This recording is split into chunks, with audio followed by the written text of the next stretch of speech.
băuți la volan și care au provocat accidente. În capitală însă l-am descoperit pe cel mai vesel. Nu-ți pare rău de mașina ta? Dar nu-ți pare rău că puteai să te rănești? Cumpăr alta. Nu știm dacă de vină pentru sinceritatea acestui tânăr este tot băutura. Ce-i dați la cal să mănânce? Apă, pai și bătaie. Și hai, Lizuca!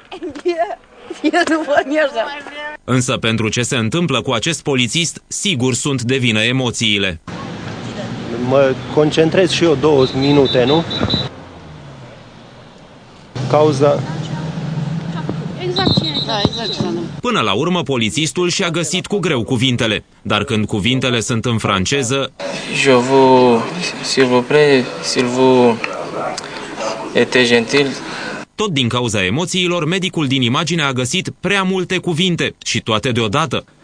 În ce stare era copilul? Copilul era în stare de șoc, post-traumatic, la prima vedere traumatism multiplu, dar mai ales cervical și mai ales cranian.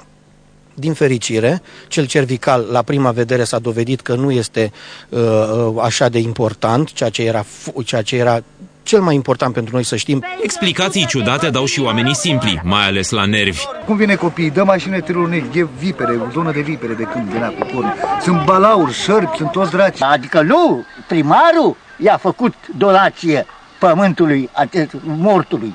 Și mortul a vândut pământul primarului. Mort, da. Alții însă se nasc povestitori. Nu este chestia de mormanul de ciment, care este foarte jalnic ce este aici, de cimentul ăsta.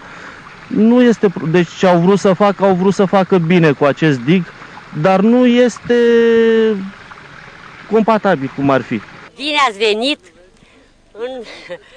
Ne spuneți și noi ce s-a întâmplat. Da, vă spun, mă cheamă Deaconul Maria, veneam cu niște gâște de la râu ale fiicei mele și cu un copil în brață de 2 ani și jumătate.